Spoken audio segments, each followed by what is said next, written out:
यूं ही नहीं मैं बन जाता हूं। कुदरत के कोने कोने से खूबियां खोज लाता हूं। गुणवत्ता की गहराइयों का गोताखोर हूं मैं। यूं ही नहीं मैं रजनीगंधा बन जाता हूं।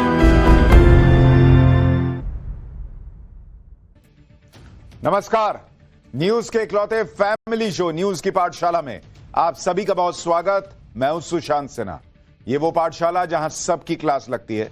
रोज की तरह चैप्टर कौन कौन सा है आपको पहले वो बता दूं। मोदी शाह ने दिल्ली में ऐसा क्या किया कि केजरीवाल पंजाब भागे तब भी नहीं बचेंगे, आज इसके बारे में आपको बताऊंगा। सुबह दिखी मोदी पावर, शाम में दिल्ली की नई सरकार यमुना किनारे। दिल्ली में गजब चीजें हो रही हैं, उसके बारे में आपको जानना चाहिए। नई मुख्यमंत्री रेखा गुप्ता की टीम में वो 3 प्लेयर जो पंजाब में भी केजरीवाल का गेम बिगाड़ कर रख देंगे, उनके बारे में बताऊंगा।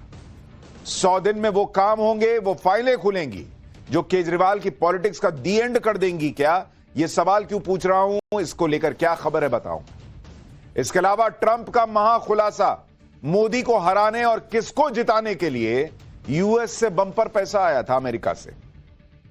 ट्रंप ने मोदी को वो नाम सौंप दिए हैं जो एजेंडाधारियों के पैसे से देश बर्बाद करने में लगे थे। मोदी के नए इंडिया को जख्म देने के लिए खूंखार आतंकियों को पैसे कौन बांट रहा था, आज ये भी बताऊंगा। इसके अलावा संभल हिंसा का दाऊद कनेक्शन, कैसे हुई थी सनातनी विष्णु जैन को मारने की प्लानिंग, आज इसका चैप्टर खोलूंगा। बजरंग बली की शरण में राहुल गांधी, अखिलेश अलग परेशान हैं। 2027 में यूपी सेट कर लिया योगी ने क्या? भव्य महाकुंभ के बाद सीएम योगी कौन सा यूपी का सनातनी बजट लेकर आए हैं, यह भी दिखाऊंगा। और फिर बड़ा इंटरेस्टिंग चैप्टर है, वो नाव जो उड़ेगी, वो प्लेन जो तैरेगा। भारतीय स्टूडेंट्स ने गजब की चीज बना डाली। लेकिन सबसे पहले दिन भर की बड़ी खबरों का रिवीजन, उसके बाद पहला चैप्टर।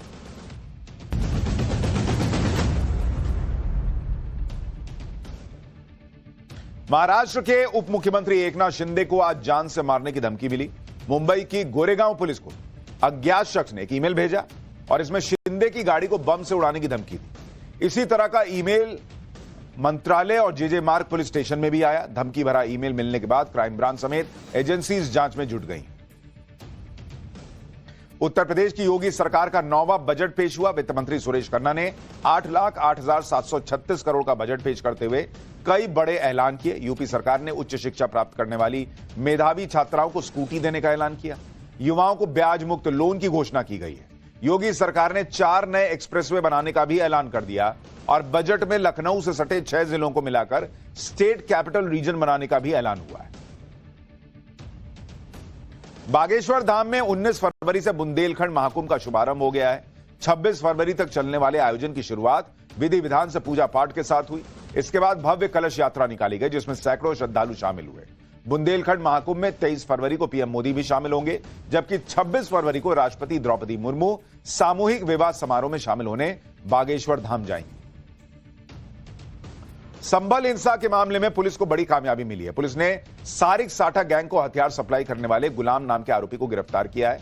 गुलाम के पास से बड़ी संख्या में हथियार बरामद हुए। हिंसा के दौरान गुलाम ने वो हथियार सप्लाई किए थे जिनसे 4 लोगों की मौत हुई थी। राजस्थान के ब्यावर में हुए रेप कांड के आरोपियों का आज भरे बाजार मार्च निकाला गया। भारी पुलिस बल की मौजूदगी में आरोपियों का जुलूस निकालकर घटना स्थल तक उन्हें ले जाया गया। पुलिस ने इस मामले में मुख्य आरोपी समेत 9 आरोपियों को गिरफ्तार किया है, जबकि एक नाबालिग हिरासत में लिया गया है। आरोपी नाबालिग लड़कियों को प्रेम जाल में फंसाकर अश्लील वीडियो बनाते थे और ब्लैकमेल करते थे। पीड़िता के मुताबिक आरोपी नमाज पढ़ने, बुर्का पहनने और रोजा रखने के लिए भी दबाव बनाते थे। पहाड़ों पर एक बार फिर मौसम ने करवट ली है। कश्मीर के गुलमर्ग, सोनमर्ग, पहलगाम में जबरदस्त बर्फबारी हो गई है। मौसम विभाग ने अगले हफ्ते भी स्नोफॉल की संभावना जताई है। वहीं हिमाचल प्रदेश के शिमला और नारकंडा समेत ऊंचाई वाले इलाकों में बर्फबारी हुई है।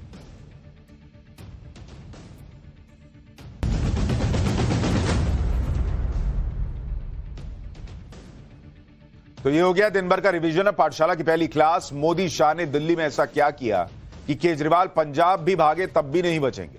सुबह दिखी मोदी पावर, शाम में दिल्ली की नई सरकार यमुना किनारे। दिल्ली में क्या गजब हो रहा है? नई मुख्यमंत्री रेखा गुप्ता की टीम में वो 3 प्लेयर कौन जो पंजाब में केजरीवाल का गेम बिगाड़ देंगे।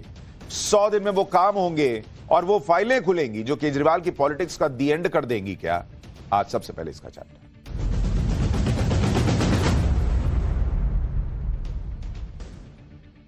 नरेंद्र मोदी बीते कुछ टाइम से फुल फॉर्म में चल रहे हैं बॉस। बीते 6-8 महीने में उन्होंने अपने विरोधियों के अरमानों पर ऐसा बुलडोजर चलाया कि हरियाणा में कांग्रेस को मिट्टी में मिला दिया, महाराष्ट्र में दिग्गज शरद पवार और ठाकरे की पॉलिटिक्स को निपटा दिया और अब दिल्ली में केजरीवाल की पॉलिटिक्स का चैप्टर क्लोज कर दिया। लेकिन बॉस, मोदी शाह यही नहीं रुकने वाले। जो जो दिल्ली में हो रहा है उससे तो लग रहा है कि मोदी शाह केजरीवाल की पॉलिटिक्स की पिक्चर का ही पूरा दी एंड करने का प्लान बना चुके हैं। और न सिर्फ प्लान बना चुके हैं बल्कि उस पर एक्शन चालू हो गया है। आज आपको एक एक चीज बहुत गौर से इस चैप्टर में देखनी और समझनी चाहिए। भाई, दिल्ली में आज जो हुआ वो 2 महीने पहले तक तो कोई सोच भी नहीं सकता था, क्योंकि सबको लग रहा था कि ऐसा कैसे होगा, ये तो नामुमकिन है। लेकिन मोदी ने नामुमकिन को मुमकिन बना दिया। चुनाव से पहले तक चर्चा होती थी कि बीजेपी केजरीवाल को हरा कैसे पाएगी। भाई, दिल्ली बीजेपी की यूनिट ही एकजुट नहीं है, लोग यही बात करते थे। लेकिन आज आप देखिए कि बीजेपी की अपनी सरकार बन गई, अपना मुख्यमंत्री मिल गया। रामलीला मैदान में भव्य शपथ ग्रहण हुआ जिसमें प्रधानमंत्री नरेंद्र मोदी खुद पहुंचे। दिल्ली में अपना सीएम बनाना बीजेपी के लिए सपना ही था, क्योंकि 27 साल में जो नहीं हुआ वो नरेंद्र मोदी के राज में हुआ। इसलिए आज आप देखिए कि दिल्ली सीएम के शपथ ग्रहण में नरेंद्र मोदी बहुत रिलैक्स मूड में भी दिखे। पूरा हंसी मजाक चला है वहां पर। ये तस्वीरें आपको विस्तार से आगे दिखाऊंगा। एनडीए के सारे नेता आए, नरेंद्र मोदी सबके पास खुद जाकर बात कर रहे थे, हालचाल पूछ रहे थे। मतलब मंच पर मोदी पावर भी दिख गई। कुछ लोग भ्रम में थे कि 240 आया तो मोदी कमजोर पड़ गए। नरेंद्र मोदी ने दिल्ली चुनाव तक पिछले 8-10 महीने में दिखा दिया कि मोदी कमजोर पड़ने वाले व्यक्ति का नाम नहीं। आप यह बात भी समझ लीजिए कि नरेंद्र मोदी वो नेता है जो कभी रिलैक्स भी नहीं होते। अंदर ही अंदर नरेंद्र मोदी के दिमाग में मेगा प्लान बन चुका है, एक ऐसा मेगा प्लान जो बहुतों के लिए तूफान लाने वाला है। उसके बारे में आपको आगे बताऊंगा कि नरेंद्र मोदी के दिमाग में चल क्या रहा है, अमित शाह के दिमाग में चल क्या रहा है। लेकिन पहले यह भी देख लीजिए कि नरेंद्र मोदी ने दिल्ली में अपनी टीम को आते ही कैसे काम पर लगा दिया। नरेंद्र मोदी ने जो टास्क दिए हैं उन्हें पूरा करने में दिल्ली की नई कैबिनेट जुट गई।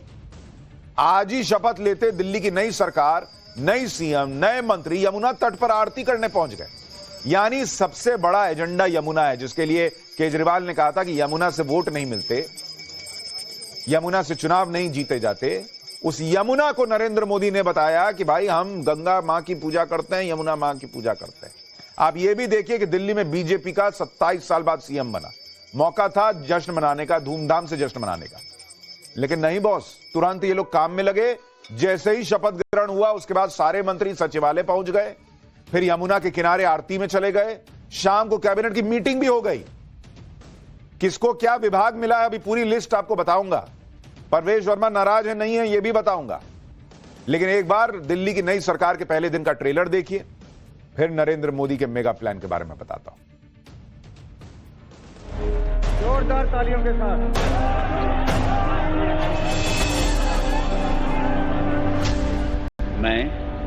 मैं रेखा गुप्ता ईश्वर की शपथ लेती हूं कि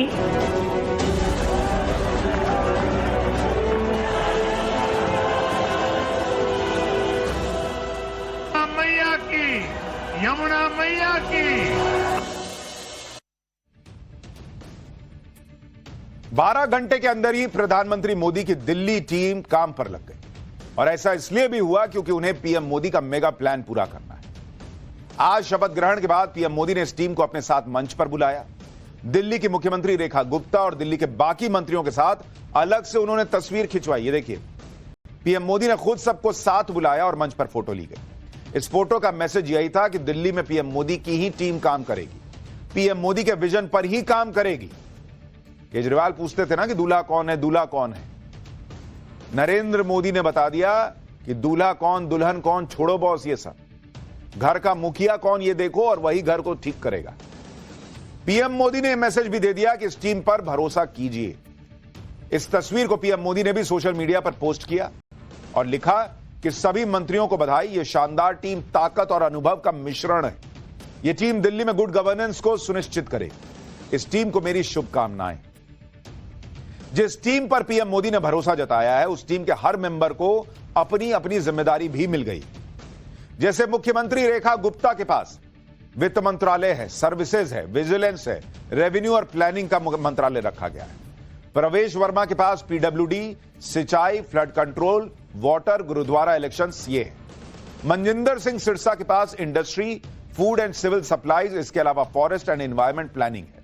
कपिल मिश्रा के पास law and justice, labour and employment development, art and culture, language और टूरिज्म। आशीष सूद को home, power, urban development, education, higher education, technical education, training, ये सब दिया गया है। और पंकज कुमार सिंह के पास health, transport, information technology. Ravindra Raj Indraraj Singh के पास समाज कल्याण और SC/ST मामलों का मंत्रालय रहेगा। यानी खटाखट मंत्रालयों का बंटवारा भी हो गया, मंत्री, मुख्यमंत्री सब काम पर लग गए।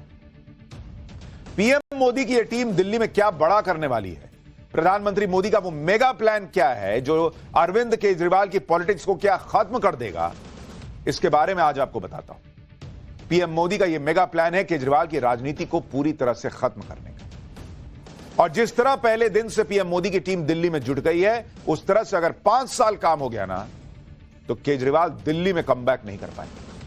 लेकिन आप कहेंगे फिर पंजाब के लिए भी प्लान बन गया है, वो भी बताऊंगा। लेकिन पहले दिल्ली में कैसे केजरीवाल की पॉलिटिक्स खत्म होगी, इसको समझिए। जैसे केजरीवाल कहते थे कि दिल्ली में यमुना को साफ कर देंगे, कर तो पाए नहीं। अब अगर बीजेपी ने यह काम कर दिया तो फिर केजरीवाल कुछ कहने लायक नहीं रह जाएंगे। क्योंकि भाई केजरीवाल की जो छवि है ना, वो शीश महल के बाद और यमुना की गंदगी देखकर, कूड़े का पहाड़ देखकर, यह सब देखकर पब्लिक की नजर में एकदम ध्वस्त हो चुकी है।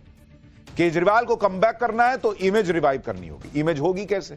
क्योंकि बीजेपी ये काम करके दिखा देगी कि देखो हमने यमुना में करके दिखा दिया। पब्लिक कहेगी इसका मतलब केजरीवाल कर सकते थे, करते नहीं थे, हो नहीं पा रहा है, LG नहीं करने दे रही, अलग कहानी है।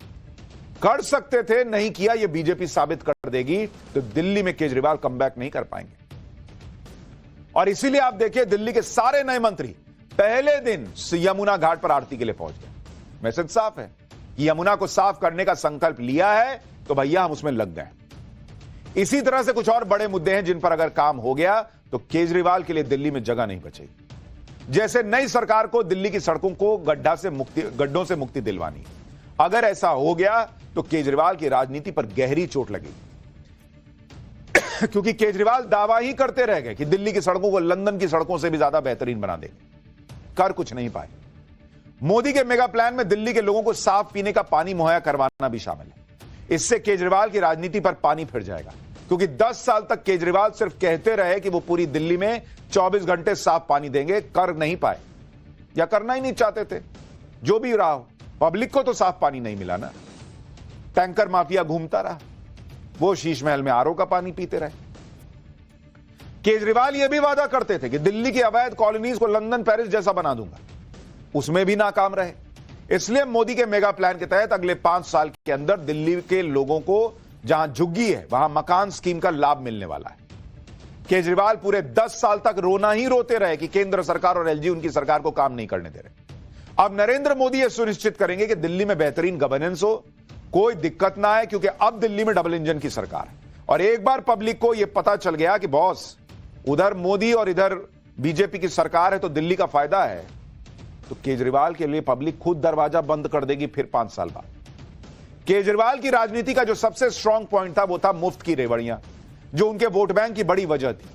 केजरीवाल कहते थे कि बीजेपी आई तो फ्रीबीज बंद कर देगी, लेकिन पीएम मोदी पहले ही कह चुके हैं कि दिल्ली में कोई भी कल्याणकारी योजना बंद नहीं होगी, बल्कि बेहतर तरीके से लागू होगी। यानी केजरीवाल का हर जो दाव था उस पर बीजेपी और नरेंद्र मोदी, अमित शाह मिलकर पानी फेर रहा है।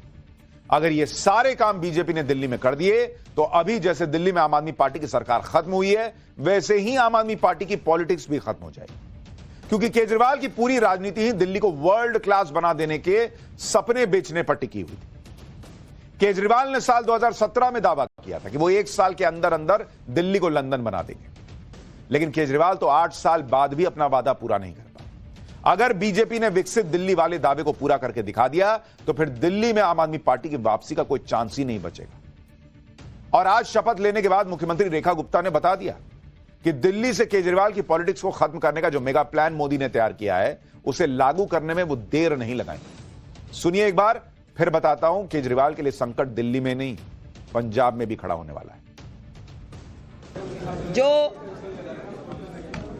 मिशन विकसित दिल्ली का है उसको पूरा करने के लिए लगातार काम किया जाएगा, एक भी दिन उसमें से व्यर्थ नहीं होगा और एक एक कमिटमेंट जो हमारी दिल्ली से है उसे पूरा करेंगे। अगर दिल्ली में ताबड़तोड़ काम हो गया तो केजरीवाल की राजनीति अपने आप खत्म हो जाएगी। तभी तो आज शपथ ग्रहण समारोह के दौरान जिस स्टेज पर पीएम मोदी बैठे थे उसके पीछे भी बड़े बड़े अक्षरों में विकसित दिल्ली शपथ ग्रहण लिखा हुआ था। यानी आज दिल्ली में सिर्फ बीजेपी सरकार ने शपथ नहीं ली बल्कि दिल्ली को विकसित शहर बनाने की शपथ ली गई। आप देखिए पीछे कितना बड़े बड़े में विकसित दिल्ली शपथ ग्रहण समारोह लिखा है।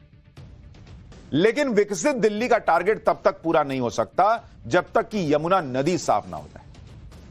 मतलब क्या आप कल्पना कर सकते हैं कि दिल्ली लंदन जैसा बन जाए लेकिन यमुना नदी लंदन की टेम्स नदी जैसी ना हो, ना सुंदर हो वैसी, ना साफ हो?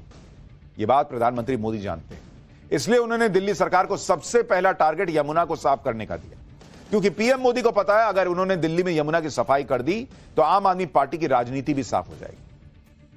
8 फरवरी को बीजेपी की जीत के साथ ही ऐलान कर दिया गया था कि यमुना की सफाई टॉप प्रायोरिटी पर होगी और अब वो होती दिख रही है। पीएम मोदी को पता है कि यमुना को साफ करना इतना आसान काम नहीं है, लेकिन मोदी अब ज्यादा देर करने के मूड में नहीं है, इसलिए उन्होंने दिल्ली सरकार को 1 साल के अंदर यमुना को साफ करने का टारगेट दिया। मुख्यमंत्री भी इसको लेकर सीरियस है। आज शपथ लेने के बाद सीएम रेखा गुप्ता दिल्ली में यमुना के घाट पर अपनी पूरी कैबिनेट को लेकर पहुंची। पूरी कैबिनेट ने दिल्ली के वासुदेव घाट पर यमुना आरती। पहले मंत्रियों के विभाग बांटे जाते हैं, कैबिनेट की पहली बैठक होती है जिसमें सरकार अपना रोडमैप पेश करती है। लेकिन मोदी के मिशन यमुना को लेकर सीएम रेखा गुप्ता कितनी कमिटेड हैं कि उन्होंने कैबिनेट बैठक करने से पहले यमुना नदी का दौरा करके वहां पर स्थिति को समझा और वहां पर आरती की। साफ सफाई को लेकर अपने प्रण को भी दोहराया। जरा सुनिए वहां क्या हुआ है। आज मां यमुना की आरती करते हुए हमने फिर से उस संकल्प को दोहराया जो हमारी प्राथमिकता रहेगी। मां यमुना को फिर से उनके पुराने साकार स्वरूप में लेके आना, साफ सुथरा करना, दिल्ली को वो यमुना माई का फिर से आशीर्वाद देना जिसके वो अधिकारी हैं। यमुना की सफाई हमारी प्राथमिकता, उसके लिए जो साधन संसाधन लगाने होंगे उस पे पूरे लेआउट प्लान के साथ में काम किया। शीश महल भी एक एजेंडा है जिसकी फाइल खुलेगी और इसके अलावा और भी कई फाइलें खुलनी जो केजरीवाल की मुसीबत बढ़ाने वाली। सब आपको आज बताऊंगा। पहले यह देखिए कि दिल्ली के सीएम ने शीश महल पर वही बात कही जो हमने आपको पाठशाला में पहले ही बता दी थी कि दिल्ली का नया मुख्यमंत्री, बीजेपी का मुख्यमंत्री शीश महल में नहीं रहेगा। रेखा गुप्ता ने भी क्लियर कर दिया कि वो शीश महल में नहीं रहने वाली। सुनिए। आप क्या शीश महल में रहेंगी जो इतनी बार सवाल उठा? बिल्कुल नहीं, बिल्कुल भी नहीं। मेरी लोगों का, मेरी जनता का दिल ही मेरा घर है और मैं जनता के बीच में रह के काम करूंगी। शीश महल में तो बीजेपी का मुख्यमंत्री नहीं रहेगा। इसके अलावा ऐसे बहुत काम होने वाले हैं जो केजरीवाल की पॉलिटिक्स को खत्म करेंगे। सबसे पहले तो दिल्ली में नई सरकार अरविंद केजरीवाल के शीश महल की फाइल खोलेगी। शीश महल को लेकर मोटे तौर पर 2 आरोप है। पहला यह कि नियमों का उल्लंघन करके शीश महल बना, दूसरा यह कि शीश महल को बनाने में बड़ी वित्तीय गड़बड़ियां हुई। शीश महल को लेकर अरविंद केजरीवाल इसलिए फंस सकते हैं क्योंकि शीश महल से जुड़ी फाइल में मैडम सीएम करके कई जगह पर जिक्र है। फाइल में यह दावा है कि अरविंद केजरीवाल की पत्नी सुनीता केजरीवाल के कहने पर शीश महल में कई महंगी चीजों को लगाया गया।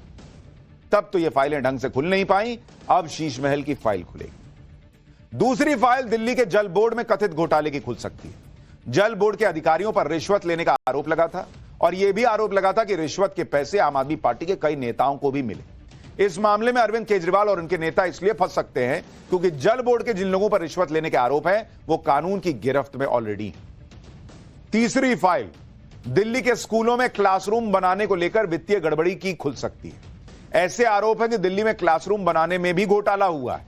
मतलब पैसा ज्यादा दिखाया गया, जिसमें 2-2 क्लासरूम 3-3 बन जाते, उतने में 1 क्लासरूम बना, ऐसा दावा किया गया। तो उसकी भी फाइल खुल सकती है। चौथी फाइल दिल्ली में बसेस की खरीदारी को लेकर भी भ्रष्टाचार के आरोप लगे, इसकी फाइल भी खुल सकती है। पांचवी फाइल बीजेपी ने यह आरोप लगाया था कि मोहल्ला क्लिनिक में के नाम पर जमकर भ्रष्टाचार हुआ, अब उसकी फाइल भी खुल सकती है। छठी फाइल दिल्ली में सीएजी की रिपोर्ट खुलेगी। चुनाव से पहले कांग्रेस ने भी आरोप लगाया था कि सीएजी की ऐसी 14 फाइल्स हैं जो केजरीवाल के खिलाफ भ्रष्टाचार का बड़ा सबूत है। यह भी आरोप लगाया गया था कि केजरीवाल की सरकार में 382 करोड़ का स्वास्थ्य घोटाला भी हुआ है। तो भैया अभी तो बहुत सारी फाइलें हैं जिन पे से धूल झाड़ी जाएगी, निकाली जाएगी और फिर केजरीवाल के लिए संकट बड़ा खड़ा होगा। अभी तो सिर्फ शराब घोटाले के मामले में अंदर जाना पड़ा है, आरोप लगाया तो हो सकता है ये फाइलें खुले तो पुलिस हो सकता है दरवाजे पे पहुंचे, बहुत कुछ हो सकता है। दिल्ली पर इस वक्त आगे एक और बड़ी खबर आ रही है, वो पहले बताता हूं फिर आगे की बात बताऊंगा। दिल्ली पर बड़ी खबर यह आ गई है कि दिल्ली में आयुष्मान योजना लागू होगी।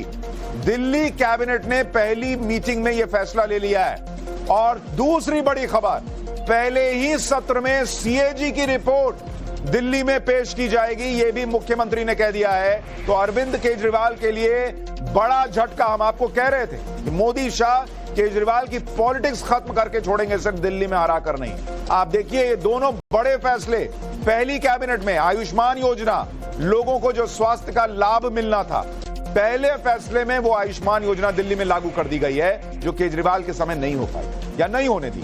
और दूसरी बड़ी बात जो अभी हम आपको बता रहे थे कि सीएजी की रिपोर्ट जो है वो पेश की जाएगी, इसका भी मुख्यमंत्री ने ऐलान कर दिया है। और जो अभी हम आपको जस्ट अभी बता रहे थे कि केजरीवाल की बहुत फाइलें खुलने वाली हैं, गिरफ्तारी की तलवारें लटकने वाली हैं, ये सब होने लगा है। देखिए पाठशाला में बताया और उधर हो गया।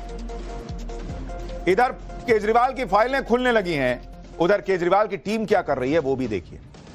दिल्ली में अभी नई सीएम का शपथ भी मतलब अभी जस्ट खत्म हुआ था, सरकार बनी ही बनी थी। पहले दिन से ही पूर्व सीएम आतिशी कहने लगी कि महिलाओं को 2,500 रुपया दे दो, आपने वादा किया था ना, दो जल्दी दो। अब इनसे कोई ये पूछे कि पंजाब में वादा किए हुए तो 2 साल हो गया, 1,000 रुपया ये महिलाओं को नहीं दे पा रहे हैं। लेकिन दिल्ली में अभी सरकार का शपथ ग्रहण हुआ, 1 घंटा नहीं हुआ, इनका बयान आ गया कि भाई यहां महिलाओं के अकाउंट में 2,500 रुपया डालो। सुनिए जरा इनकी पॉलिटिक्स सुनिए, देखिए आतिशी क्या बोल रहे हैं। दिल्ली को अपनी चौथी महिला मुख्यमंत्री मिली है। ये दिल्ली की महिलाओं के लिए खुशी की बात है और मैं ये उम्मीद करती हूं कि एक महिला मुख्यमंत्री होने के नाते जो वादे भारतीय जनता पार्टी ने दिल्ली की महिलाओं को किए हैं, उन वादों को रेखा गुप्ता जी बखूबी निभाएंगी। चुनाव प्रचार के समय देश के प्रधानमंत्री नरेंद्र मोदी जी ने, भारतीय जनता पार्टी के सभी नेताओं ने, खुद रेखा गुप्ता जी ने दिल्ली की महिलाओं को वादा किया कि दिल्ली की हर महिला को 2,500 रुपए प्रति माह की राशि उनके बैंक के खातों में मिलेगी। उन्होंने क्लियर कट शब्दों में ये कहा कि जैसे ही भाजपा की सरकार बनेगी, कैबिनेट की पहली बैठक में 2,500 रुपए प्रति माह की स्कीम दिल्ली की हर महिला के लिए पास होगी। अभी पहली कैबिनेट की बैठक भी नहीं हुई थी और आतिशी याद दिला रही हैं कि भाई आप 2,500 रुपए दे दीजिए। खुद पंजाब में ये लोग दे नहीं पा रहे हैं और उसका बड़ा इंपैक्ट रहा दिल्ली चुनाव में। लेकिन बॉस अब इनकी यही पॉलिटिक्स चलेगी। कोई भी काम जो होना है, दिख रहा है कि होना है, उसको पहले से बोलो कि कीजिए कीजिए कीजिए और बाद में क्रेडिट लो कि भाई हमने बोला, देखिए प्रेशर में आके करना पड़ा। देखिए चिढ़न और जलन ना बड़ी बुरी चीज होती है और यही आजकल केजरीवाल की टीम के साथ हो रहा है।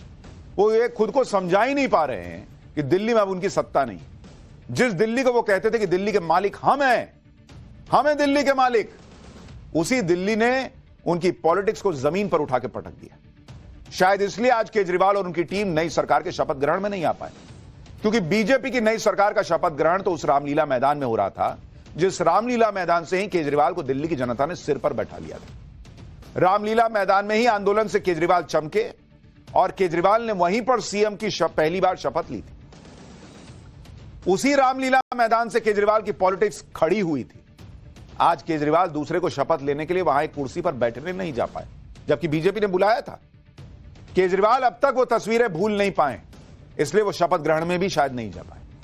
शायद वो किसी और को रामलीला मैदान से शपथ ग्रहण करते हुए देख नहीं पाए, इतना बड़ा कलेजा नहीं कर पाए और पॉलिटिक्स बदलने आए थे। आतिशी को भी निमंत्रण था, वो भी नहीं गई। जबकि आप देखिए, मुझे याद है जब ये उद्धव ठाकरे शपथ ले रहे थे, देवेंद्र फडणवीस गए थे वहां पर शपथ ग्रहण कार्यक्रम में, जबकि वो ऑपोजिशन में थे तब, क्योंकि वो शरद पवार के साथ मिलकर सरकार बना रहे थे उद्धव ठाकरे, लेकिन गए देवेंद्र फडणवीस। लेकिन ये लोग नहीं आ पाए जो पॉलिटिक्स बदलने आए थे। अगर नरेंद्र मोदी का मेगा प्लान हिट हो गया तो केजरीवाल की पॉलिटिक्स न सिर्फ दिल्ली में खत्म होगी, बल्कि पंजाब में भी केजरीवाल के लिए जगह मिलनी मुश्किल होगी। क्योंकि आप इस बात को भी देखिए कि दिल्ली की नई सरकार में जो मंत्री बनाए गए हैं, उससे भी बड़ा मैसेज केजरीवाल के लिए गया है। जो 6 मंत्री बनाए गए हैं, उनमें 3 मंत्रियों का कनेक्शन सीधे पंजाब से, और दिल्ली हारने के बाद पंजाब ही इकलौती जगह बची है जहां केजरीवाल की सरकार बची है। पंजाब में भी केजरीवाल की पार्टी की सरकार खस्ता हाल है, बहुत ही डावाडोल स्थिति बताई जाती है। ऐसे में अगर दिल्ली में नरेंद्र मोदी नई सरकार में 6 में से 3 मंत्री पंजाब के कनेक्शन वाले बना रहे हैं, तो फिर यह केजरीवाल की टीम में खलबली मचाने जैसा है कि नरेंद्र मोदी पंजाब को लेकर क्या सोच रहे हैं। नई सरकार के जिन 6 मंत्रियों में 3 मंत्रियों के पंजाब से कनेक्शन है, उनमें आशीष सूद हैं, मनजिंदर सिंह सिरसा हैं और रविंद्र इंद्रराज सिंह शामिल। आशीष सूद पंजाबी हैं और उनका पुश्तैनी घर पंजाब के कपूरथला में है।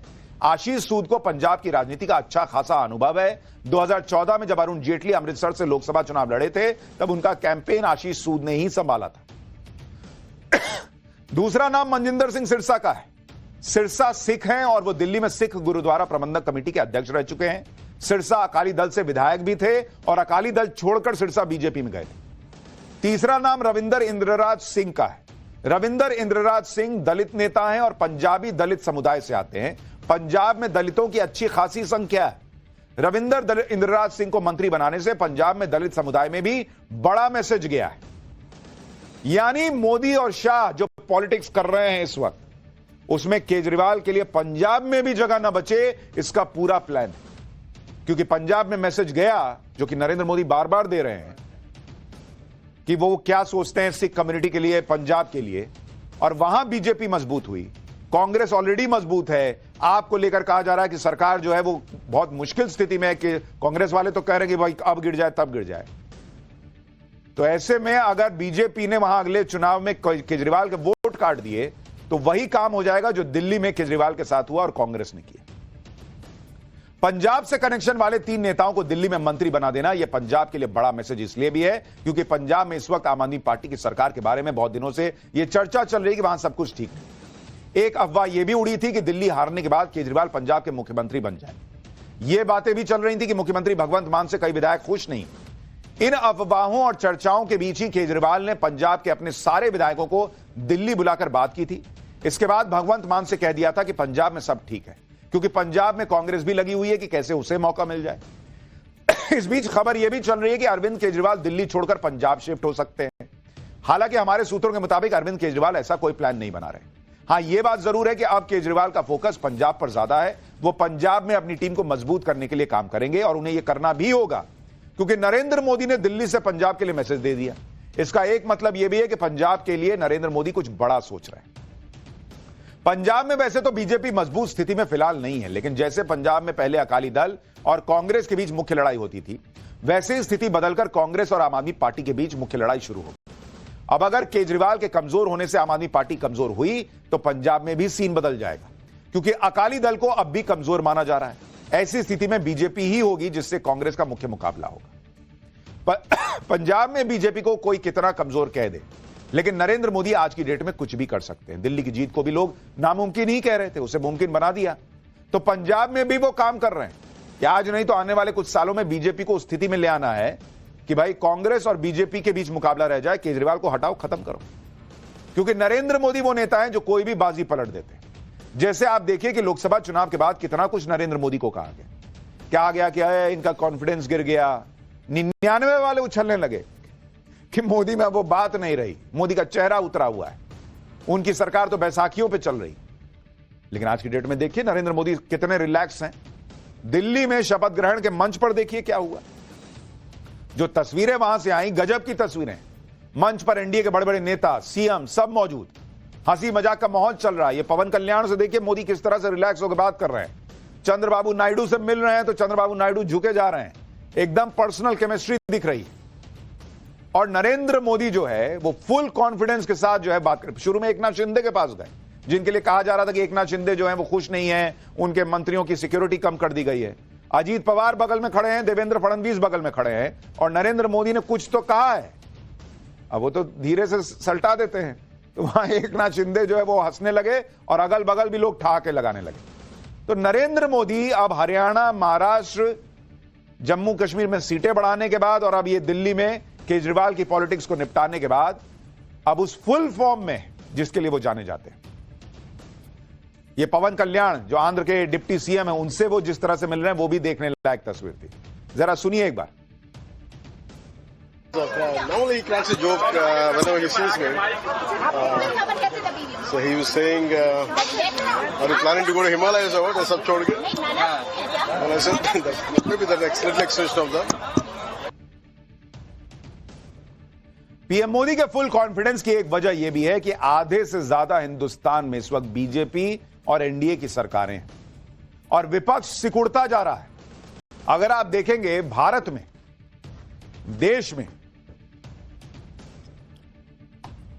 देश में सरकारें अगर आप देखेंगे राज्यों में, बीजेपी की 14 राज्य में सरकार है, 14 राज्य में बीजेपी की सरकार है। अगर आप एनडीए के सहयोगी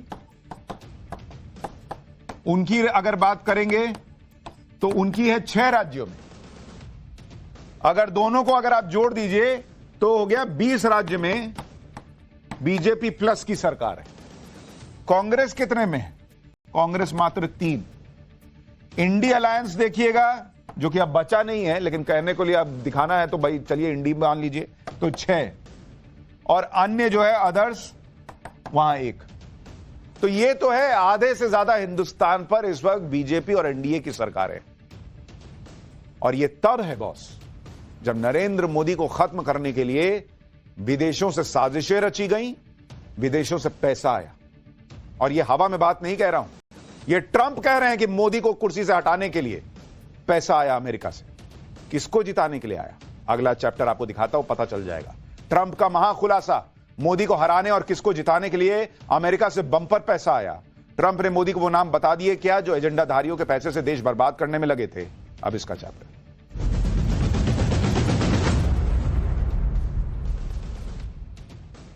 जिस दिन डोनाल्ड ट्रंप और नरेंद्र मोदी अमेरिका में मिले थे उसी दिन हमने आपको बता दिया था कि डीप स्टेट और इकोसिस्टम को अब भागने की जगह नहीं मिलेगी। और अब वही हो रहा है। डीप स्टेट और इकोसिस्टम ने जो बड़े बड़े कांड कर रखे हैं, एक एक करके अब वो सामने आ रहे हैं। और इसमें सबसे बड़ा कांड तो यह है कि भारत में नरेंद्र मोदी को हराने के लिए अमेरिका से भर भर के पैसा भेजा गया। और यह बात नरेंद्र मोदी तो कई बार कह रहे थे। जो हमने इंटरव्यू लिया था नरेंद्र मोदी का इलेक्शन के वक्त में नव भारत में, उसमें पीएम ने कहा था कि विदेशी ताकतें भारत के चुनाव को प्रभावित करने का प्रयास कर रही हैं। लेकिन अब तो क्लियर हो गया बॉस कि भारत का एक इकोसिस्टम विदेशों से पैसा लेकर यहां किसी और को प्रधानमंत्री की कुर्सी पर बैठाना चाह रहा था, देश को बर्बाद करने में लगा था। और इस सच को लेकर अब दुनिया की सबसे बड़ी गवाही सामने आ गई है। खुद अमेरिका के राष्ट्रपति डोनाल्ड ट्रंप ने यह खुलासा कर दिया है कि भारत में किसी को हटाने, मतलब नरेंद्र मोदी को हटाने और किसी को जिताने के लिए बंपर पैसा भेजा जा रहा था। लेकिन यह पैसा किसे भेजा जा रहा था? ट्रंप कौन सी लिस्ट पीएम मोदी को देने वाले हैं? इस लिस्ट में किस किस के नाम है, वो कौन कौन लोग हो सकते हैं जो अमेरिका से पैसे लेकर भारत में मोदी को हटाने के सीक्रेट प्लान पर काम कर रहे थे, ये सब आज आपको बताऊंगा। लेकिन पहले आपको डीप स्टेट वाली साजिश का खुलासा करने के लिए किस तरह पीएम मोदी कोशिश कर रहे थे उसकी एक झलक दिखाता हूं।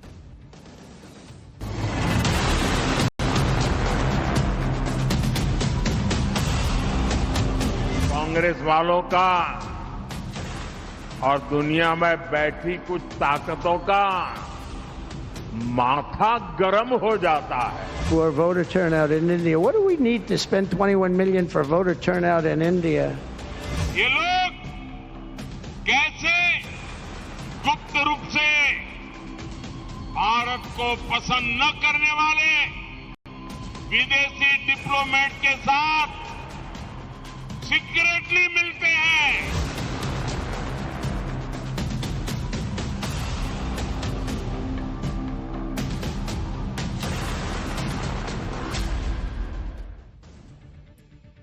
जिस साजिश के बारे में पीएम मोदी कई साल से कह रहे थे, आज उस पर राष्ट्रपति ट्रंप ने भी अपनी मुहर लगा दी।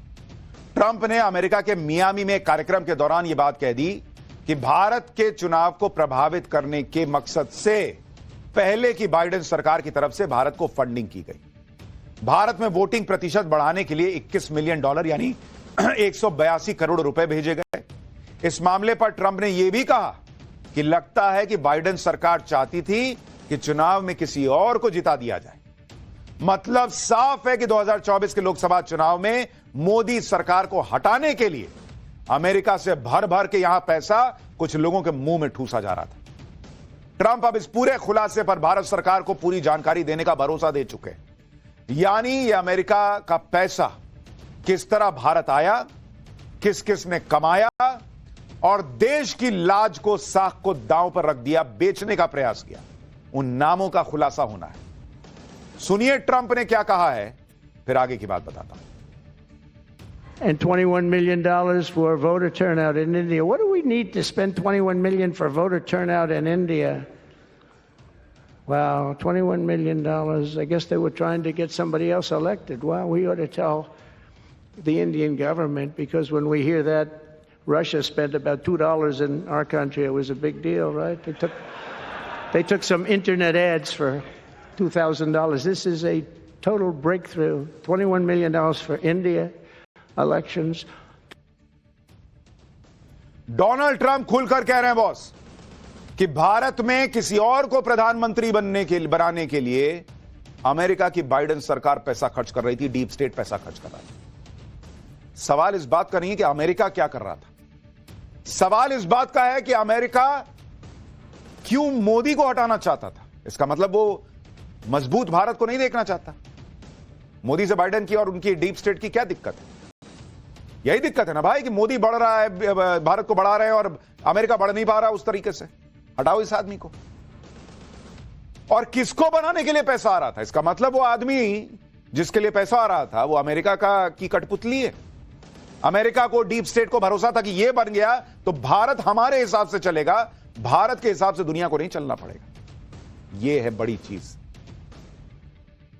राष्ट्रपति ट्रंप ने जब यह खुलासा किया तब से इकोसिस्टम की नींद उड़ी हुई। अरे ट्रंप तो यह भी कह रहे हैं कि हमारे यहां रशिया ने $2000 या कुछ खर्च किया था, यह हमारे लिए बड़ी बात थी। यहां मोदी को हराने के लिए, एक चुनी हुई सरकार को गिराने के लिए 180 करोड़ से ज्यादा खर्च हो गए। यह भारत के लिए कितनी बड़ी बात होनी चाहिए सोचिए। और वो मदद करेंगे नरेंद्र मोदी सरकार की इन लोगों के नाम निकालने में। वैसे नींद तो उस दिन से ही इन लोगों की उड़ गई थी जब पीएम मोदी ट्रंप से मिलकर आए थे और इसके दूसरे ही दिन ट्रंप ने भारत को मिलने वाली यूएस एड पर रोक लगा दी थी। लेकिन अब उन लोगों के नाम के खुलासे के बाद पूरा इकोसिस्टम तहस नहस हो जाएगा क्योंकि अमेरिका से लिस्ट मिलने के बाद मोदी सरकार इस साजिश में शामिल लोगों के खिलाफ सख्त एक्शन लेने वाली है। इसमें सबसे पहले इस बात की जांच होगी कि अमेरिका से 182 करोड़ रुपए की फंडिंग किस तरह भारत पहुंची, इसका इस्तेमाल किस तरह चुनावों में किया गया। इस गंभीर मामले में देश के खिलाफ साजिश करने वाले कानून के तहत देशद्रोह तक का मामला चल सकता है। यानी बाइडेन सरकार के दौर में जो लोग बड़े आराम से घूम रहे थे और मोदी सरकार को हटाने की प्लानिंग कर रहे थे, उनके अब उल्टे दिन शुरू हो गए।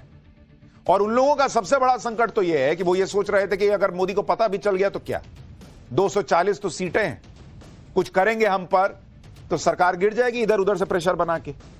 लेकिन बॉस, हरियाणा, महाराष्ट्र और दिल्ली के बाद मोदी पावर दुनिया देख रही है, देश देख रहा है, मोदी झुकने वाले नहीं है। अब यह बात क्लियर है कि बाइडेन सरकार के दौर में अमेरिका पीएम मोदी को हटाने के लिए लगातार साजिशें कर रहा था। इसके लिए यूएस एड की फंडिंग लगातार बढ़ाई गई ताकि 2024 के चुनाव में पीएम मोदी को हटाने में आसानी हो जाए। किस तरह यूएस एड अपनी फंडिंग बढ़ा रहा था, जरा आपको बाइडेन सरकार के कुछ आंकड़े बताता हूं। यूएस एड अगर आप देखेंगे, जिसके बारे में कहा जा रहा है कि भाई यही पैसा आया मोदी सरकार को गिराने के नाम पर, उनको कुर्सी से हटाने के नाम पर, 2021 तक इसकी फंडिंग देखिए आप, 2021 तक यही यूएस एड 816 करोड़ रुपए फंड कर रहा था। 2022 में यह आंकड़ा बढ़ गया, 1972 करोड़ रुपए की फंडिंग करने लगा। 2023 में जो फंडिंग भारत को दी या भारत में एजेंडाधारियों को दी गई वो थी 1519 करोड़ रुपए, और 2024 में 1314 करोड़ रुपए दिए गए, जिसमें से 180 करोड़ रुपए भारत में वोटर टर्नआउट बढ़ाने के नाम पे दिए गए। लेकिन पैसा तो बर्बाद हो गया बॉस। वोटर टर्नआउट बढ़ा हो ना बढ़ा हो, भारत भी आगे बढ़ रहा है और मोदी का कॉन्फिडेंस भी आगे बढ़ रहा है, तो पैसा डूब गया। गलत लोगों पे पैसा लगाने पे यही होता है। खैर, सबसे हैरान करने वाला खुलासा तो यह है कि जो यूएसएड भारत में नरेंद्र मोदी को हटाने के लिए पैसा भेज रही थी, वही यूएसएड पाकिस्तान में हाफिज सईद जैसे आतंकियों को भी मजबूत कर रही थी। यह नया खुलासा हुआ है कि यूएसएड ने पाकिस्तान के मोस्ट वांटेड आतंकी हाफिज सईद के संगठन लश्कर तैयबा को भी दूसरे रास्ते से फंडिंग की। इस फंडिंग का इस्तेमाल भारत में आतंकवाद को बढ़ावा देने के लिए किया गया। दरअसल यूएसएड ने लश्कर तैयबा के एक और दूसरे ग्रुप फलाह-ए-इंसानियत FIF को फंडिंग दी। यह FIF वही संगठन है जो 26/11 के मुंबई हमलों में शामिल था। यूएसएड का पैसा helping hand for relief and development यानी HHRD नाम से एक अमेरिकी मुस्लिम चैरिटी के जरिए FIF तक पहुंचा। 2021 में हुई इस संगठन का नाम आतंकी कनेक्शन के तौर पर सामने आया था, लेकिन इसके बाद भी यूएसएड ने 60 लाख रुपए की नई फंडिंग इसको जारी कर दी। सबसे चौंकाने वाली बात यह है कि जिस संगठन को अमेरिका ने खुद आतंकी संगठन घोषित किया था, उसी को पैसे दे रहा था। लश्कर तैयबा ने इस पैसे का इस्तेमाल अपनी नए संगठन द रेजिस्टेंस फ्रंट TRF के लिए किया। यह संगठन TRF कश्मीर में पिछले कई साल से आतंकी साजिश कर रहा है। यानी जो बाइडेन की सरकार एक तरफ तो भारत को बर्बाद करने के लिए, भारत में माहौल खराब करने के लिए आतंकियों को फंडिंग कर रही थी, और दूसरी तरफ भारत में कुछ लोगों को फंडिंग कर रही थी। तो पाकिस्तान के आतंकियों को फंडिंग करो और भारत के ऐसे लोगों को फंडिंग करो जिनका देश से कोई लेना देना ना हो। एक तरफ तो आतंकवादियों को फंडिंग हो रही है, दूसरी तरफ इन आतंकवादियों को चुन चुनकर मारने वाली सरकारों को गिराने के लिए फंडिंग हो रही है। अमेरिका का डीप स्टेट यह खेल एक जगह पर नहीं, कई जगहों पर कर चुका है, जब उसने अच्छी खासी चल रही सरकारों को पैसे के दम पर गिरा दिया। इसके लिए आपको यूएसएड की वर्किंग स्टाइल को समझना होगा। दरअसल लोकतंत्र की मजबूती के नाम पर यह संस्था स्वास्थ्य सेवा और शिक्षा के नाम पर फंड देती है। इसमें अमेरिकी हितों के लिए काम करने वाले NGO, civil society, civil activist को भी यूएसएड भर भर के फंडिंग देता है। इस फंडिंग को मिलने के बाद चुने हुए लोग अपने देश में सत्ता परिवर्तन के लिए प्लानिंग करते हैं, मीटिंग करते हैं, इवेंट कराते हैं। इन मीटिंग्स और प्लानिंग के साथ सबकी ट्रेनिंग होती है और दूसरे लोगों को भी जोड़ा जाता है। इसमें साजिश के तहत देश में आंदोलन और दंगों के लिए जमीन तैयार करते हैं ये लोग। ये सब कुछ सामान्य प्रक्रिया लगे, इसलिए देश के जाने माने चेहरों को इसमें जोड़ दिया जाता है। जैसे ही पूरी प्लानिंग हो जाती है, फिर दंगों और आंदोलन की मदद से सत्ता परिवर्तन करवा दिया जाता है, जैसे कि श्रीलंका में हुआ, जैसा कि बांग्लादेश में हुआ। ऐसी ही कोशिश 2022-23 में जॉर्जिया में भी हुई। इस तरह की साजिश के लिए उस देश के जाने माने चेहरे को यूएसएड मोहरा बनाते हैं। फिर देश में विद्रोह करवाकर सत्ता परिवर्तन करा दो, फिर अपने पपेट को बैठा दो, फिर उसके हिसाब से वो आपके हिसाब से काम करेगा। इसी तरह की कोशिश पिछले कई सालों से भारत के खिलाफ भी हो रही है, जिसका अब खुद ट्रंप खुलासा कर रहे हैं। प्रधानमंत्री मोदी ये अच्छी तरह जानते थे कि उनकी सरकार के खिलाफ विदेशी ताकतें लगी हुई हैं, लेकिन इस बात से सबको हैरानी है कि खुद बाइडेन सरकार इस काम में शामिल थी। 2024 के चुनाव में किस तरह अमेरिका से लेकर भारत तक डीप स्टेट के लोग मोदी सरकार के खिलाफ काम कर रहे थे, इसे लेकर ट्रंप से पहले रूस ने बड़ा खुलासा किया था। 8 मई 2024 को रूस के विदेश मंत्रालय की प्रवक्ता मारिया ज़ाखरोवा ने यह कहा था कि अमेरिका की सरकार भारत की तरक्की से परेशान है, इसलिए अमेरिका भारत में राजनीतिक स्थिरता को बाधित करना चाहता है। उस समय अमेरिका में जो बाइडेन की सरकार थी। मारिया ने आगे कहा कि अमेरिका की सरकार भारत के घरेलू मामलों में हस्तक्षेप करके आगामी आम चुनावों में अशांति पैदा करना चाहती है। अमेरिका भारत के लोकसभा चुनावों में दखल देना चाहता है। ऐसा करना अमेरिका के बड़े अभियान का हिस्सा है। लेकिन तब लोगों ने इस बात को यह सोचकर खारिज कर दिया कि भाई अमेरिका और रूस में पट नहीं रही, इसलिए अमेरिका को बदनाम कर रहा है रूस। लेकिन अब तो खुद अमेरिका के राष्ट्रपति डोनाल्ड ट्रंप बता रहे हैं भाई कि जो बाइडेन के समय में यही सब चल रहा था। यानी रूस और अब खुद अमेरिका इस बात को मान रहा है कि नरेंद्र मोदी के खिलाफ विदेशी पैसे से साजिशें हो रही थी। जब नरेंद्र मोदी ये बात कहते थे तो कुछ लोग यहां मजाक उड़ाते थे, लेकिन क्या पता जो लोग मजाक उड़ाते थे ये वही लोग हों जो उसी विदेशी पैसे पे पल रहे थे। वो मजाक उड़ाना इस स्ट्रैटेजी का हिस्सा रहो कि इसको ऐसा बना दो कि लोग सोचे कि हुआ ही नहीं। जो भी ऐसे लोग होंगे वो जल्दी ही एक्सपोज भी होंगे, क्योंकि जब डोनाल्ड ट्रंप नरेंद्र मोदी को लिस्ट भेजेंगे जिसमें नाम लिखे होंगे कि किसने अमेरिका से पैसा लेकर भारत में आग लगाई, तो बवाल तो मचेगा बॉस। और मैंने आपको पहले भी दिखाया था कि नरेंद्र मोदी ने टाइम्स नाउ भारत पे ही कहा था इंटरव्यू में कि 4 जून के बाद ऐसे इकोसिस्टम की उम्र नहीं रहेगी। तो काउंटडाउन तो शुरू हो गया है।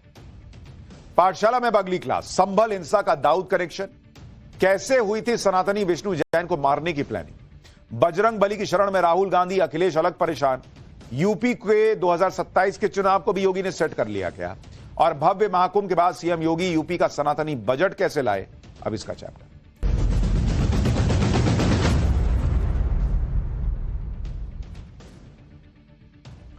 महाकुंभ हो या फिर यूपी का बजट, अखिलेश यादव हर मुद्दे पर सीएम योगी को घेरने के मौके तलाश रहे हैं, लेकिन योगी आदित्यनाथ हर बार अखिलेश यादव की तरफ से गढ़े जा रहे नैरेटिव को एक्सपोज कर देते हैं। आज योगी सरकार ने अपना 9वां बजट पेश किया। सीएम योगी ने यूपी के बजट को सनातन संस्कृति को समर्पित किया, तो अखिलेश यादव को यह कैसे पसंद आता। उन्होंने योगी सरकार के बजट को ढोल की तरह अंदर से खोखला बता दिया। बजट को लेकर योगी वर्सेस अखिलेश की इस लड़ाई के बारे में आगे बताऊंगा। साथ ही यह भी बताऊंगा कि यूपी में अपने संसदीय क्षेत्र के दौरे पर पहुंचे राहुल गांधी ने बीएसपी प्रमुख मायावती पर ऐसा क्या कह दिया जिससे अखिलेश यादव का तनाव बढ़ गया है। लेकिन इस सब के बीच संभल हिंसा पर जो विस्फोटक खबर आई जिसने सनातन विरोध के अखिलेश यादव के एक और नैरेटिव को ध्वस्त करके रख दिया, आज उसके बारे में पहले सुनिए। संभल में जो शख्स हिंदुओं के लिए लड़ाई लड़ रहा है, कैसे हिंसा की आड़ में उसके खात्मे की साजिश रची गई थी, आज इसका खुलासा हुआ है। जबकि अखिलेश यादव हिंसा के जिम्मेदार ऐसे लोगों को शुरुआत से बचाने में लगे हुए हैं। माथे पर तिलक, चेहरे पर दाढ़ी और काले कोट में नजर आने वाले विष्णु शंकर जैन कैसे हिंदू मंदिरों की लड़ाई लड़ रहे हैं, कैसे सनातन की लड़ाई लड़ रहे हैं, ये सब जानते हैं। ये सनातन के धरोहरों को बचाने के लिए जीवन समर्पित कर चुके हैं और शायद इसी वजह से वो कट्टरपंथियों के निशाने पर हैं। संभल हिंसा की जांच में खुलासा हुआ कि पिछले साल 24 नवंबर को भड़की हिंसा की आड़ में विष्णु जैन को मारने की प्लानिंग की गई थी बॉस। यह साजिश किसी और ने नहीं बल्कि दुबई में बैठे शारिक साठा नाम के गैंगस्टर ने रची, जिसका कनेक्शन अंडरवर्ल्ड के डॉन दाऊद इब्राहिम से भी है। पुलिस के मुताबिक शारिक साठा का अवैध हथियारों की तस्करी का धंधा मंदा चल रहा था और इस धंधे में तेजी लाने के लिए उसने सर्वे के लिए पहुंचे विष्णु शंकर जैन की हत्या का प्लान बनाया। शारिक साठा जानता था कि हत्या होने पर देश भर में हिंसा भड़क जाएगी और उसके हथियारों की तस्करी का काम एक बार फिर तेजी पकड़ लेगा। विष्णु शंकर जैन की हत्या की साजिश का खुलासा तब हुआ जब पुलिस ने हिंसा में शामिल आरोपी गुलाम को गिरफ्तार किया, जिसने संभल हिंसा पर अब तक का सबसे बड़ा खुलासा कर दिया। पुलिस को पूछताछ में आरोपी गुलाम ने क्या बताया, एक बार सुनिए, फिर बताता हूं कि संभल हिंसा में पकड़े गए गुलाम के पास से पुलिस को क्या क्या मिला। इसके द्वारा यह भी बताया गया कि जो 24 तारीख को जो हिंसा है उसमें एक कोई वकील है जो कि बाहर से आते हैं और वो जगह जगह पे एप्लीकेशन डालते हैं। इनके द्वारा ये निर्धारित किया गया, जब प्लानिंग में असले देने के समय उन्होंने उसको ब्रीफ किया गया था, उसका फोटो भी उनको बताया गया था कि ये इस तरीके का व्यक्ति है, जुलिए का है, इसको जामा मस्जिद के अंदर किसी भी सूरत में पहुंच के उस व्यक्ति को खत्म करना है। उससे देश भर के अंदर हिंसा फैलेगी और ये लोग जो हैं देश भर में, दुनिया भर में फेमस हो जाएंगे। इनकी ये इन्होंने इस बात को एडमिट भी किया है। संभल हिंसा में पकड़े गए आरोपी गुलाम के पास से पुलिस ने बड़ी संख्या में हथियार जब्त किए, जिसमें 32 बोर की 2 पिस्टल, 9 mm की 1 पिस्टल समेत 3 विदेशी पिस्टल और जर्मनी, ब्रिटेन और पाकिस्तान मेड गोलियां शामिल हैं। संभल हिंसा की जांच के दौरान पुलिस को हिंसा वाली जगह से विदेशी गोलियां बरामद हो चुकी हैं। पूरी साजिश पर पुलिस क्या बता रही है, ये भी सुनिए, फिर बताऊंगा कि विष्णु जैन क्यों कट्टरपंथियों के निशाने पर है। इसके द्वारा बताया गया कि पूछताछ में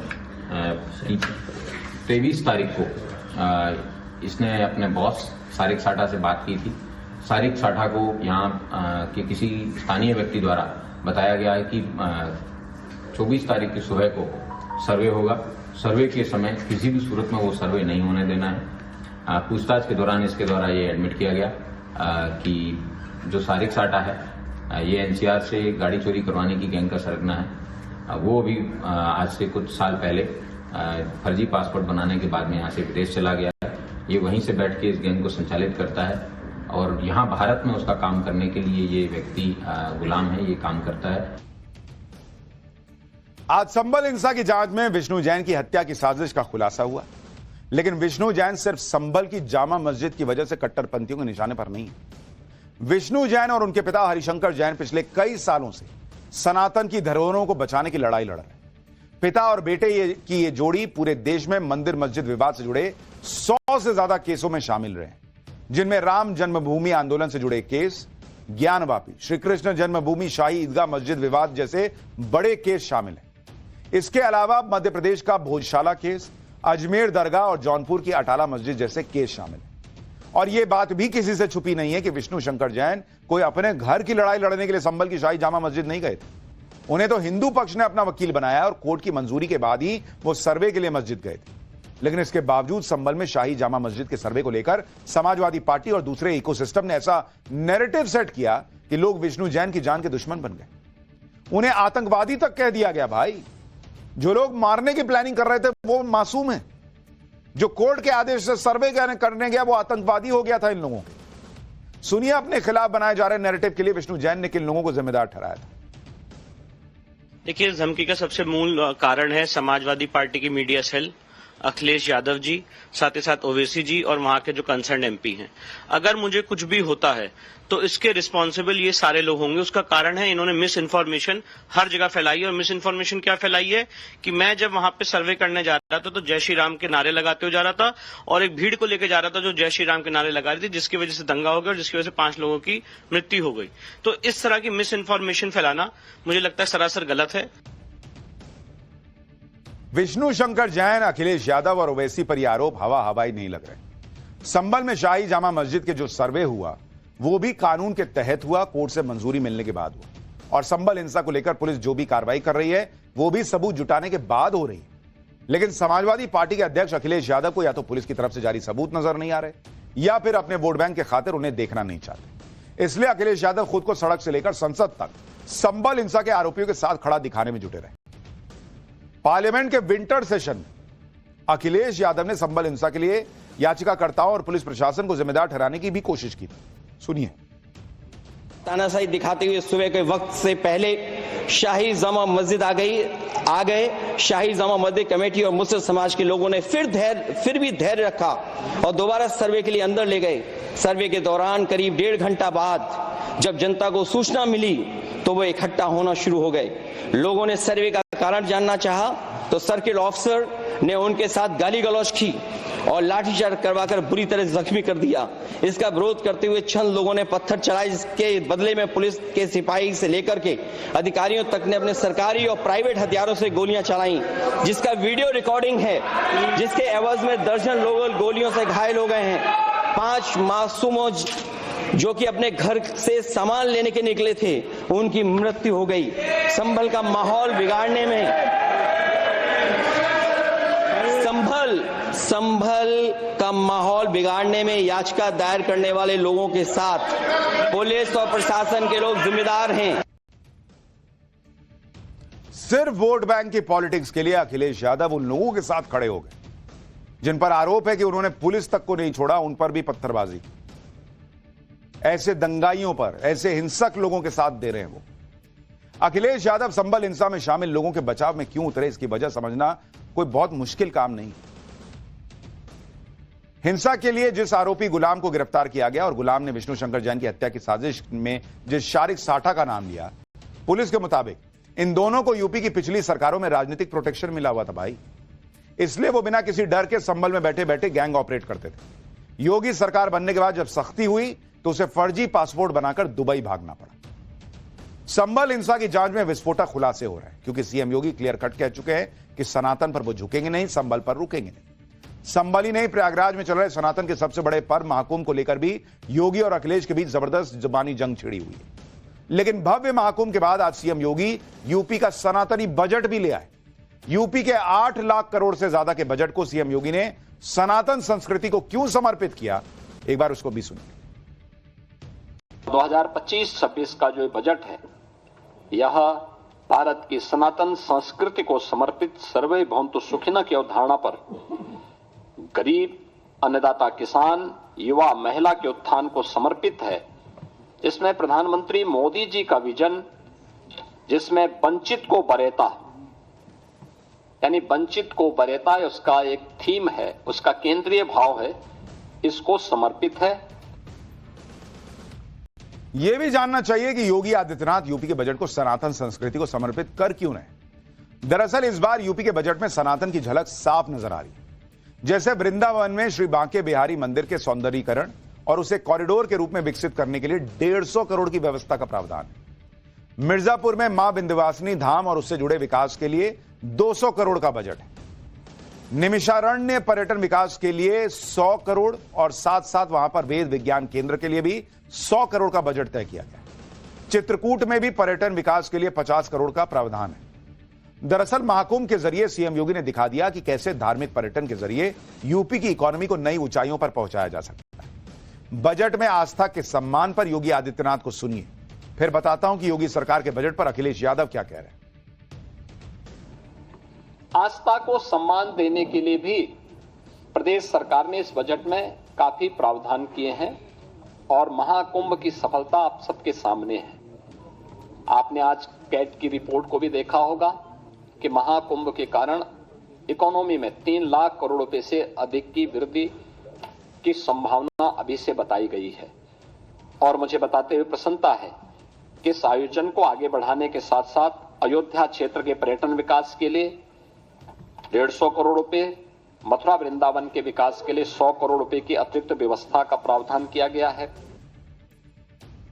हालांकि हर बात पर सीएम योगी का विरोध करने वाले अखिलेश यादव और उनके चाचा शिवपाल यादव ने योगी सरकार के बजट को खारिज कर दिया। अखिलेश ने इसे सीएम योगी का सेकंड लास्ट बजट बताया। शिवपाल यादव ने एक कदम और आगे बढ़कर 2027 में जनता के हित वाला बजट लाने का दावा कर दिया। आप भी अखिलेश यादव और शिवपाल यादव को सुनिए, फिर यूपी में राहुल की एंट्री ने अखिलेश को कौन सी नई टेंशन दी है यह भी दिखाता हूं। ये बजट नहीं, बड़ा ढोल है जिसमें आवाज तो बहुत है पर अंदर से खाली है। ये बजट खोखला है, ये बजट खोखला है। इस बजट का झोला खाली है। जनता को लग रहा है बजट आया ही नहीं है। वो पूछ रही है प्रवचन तो आ गया, बजट कब आएगा। बजट देख करके किसानों की उम्मीद का खेत सूख गया है। बजट देख करके महिलाओं के माथे पर घर चलाने की चिंता की लकीरें और बढ़ गई हैं। बजट देख करके बुनकरों का ताना माना रुक गया है और हथकरघे खामोश हो गए हैं। जनता पूछ रही है कि जुमला मंत्रालय के लिए बजट कितना आवंटित किया है। ये बजट एक बड़े घोटाले की पटकथा है। यूपी में योगी वर्सेस अखिलेश की लड़ाई के बीच आज अचानक इंडी गठबंधन में अखिलेश के सहयोगी राहुल गांधी ने यूपी में एंट्री की। राहुल गांधी 2 दिन के दौरे पर अपने संसदीय क्षेत्र रायबरेली पहुंचे। राहुल गांधी भी शायद समझ चुके हैं कि यूपी में सनातन का डंका बज रहा है, इसलिए वो आज रायबरेली पहुंचते ही सबसे पहले बजरंग बली की शरण में पहुंच गए। राहुल गांधी ने हनुमान मंदिर में पूजा अर्चना की। इसके बाद राहुल गांधी रायबरेली में दलित छात्र संवाद में हिस्सा लेने गए, लेकिन इस कार्यक्रम में राहुल गांधी ने वो बयान दे दिया जिसके बाद 2027 के यूपी विधानसभा चुनाव में इंडी गठबंधन अधर में लटकता दिख रहा है, क्योंकि इशारों में राहुल गांधी ने मायावती और उनकी पार्टी से गठबंधन की बात छेड़ दी और यह खुलासा भी कर दिया कि लोकसभा चुनाव के दौरान भी उन्होंने बीएसपी के साथ गठबंधन की कोशिश की थी। शायद राहुल गांधी समझ चुके हैं कि अखिलेश यादव के साथ गठबंधन में उन्हें ज्यादा भाव मिल नहीं रहा, क्योंकि पिछले दिनों 10 विधानसभा सीटों में हुए उपचुनाव में अखिलेश यादव ने कांग्रेस को एक भी सीट नहीं दी। दिल्ली चुनाव में भी अखिलेश यादव ने कांग्रेस का साथ देने के बजाय आम आदमी पार्टी का समर्थन किया। ऐसे में राहुल गांधी यूपी में नए पार्टनर की तलाश में जुट गए। हालांकि इससे पहले कि गठबंधन की बात कुछ आगे बढ़ती, मायावती ने राहुल गांधी के कांग्रेस के साथ गठबंधन वाले बयान को बरगलाने वाला बयान करार दे दिया।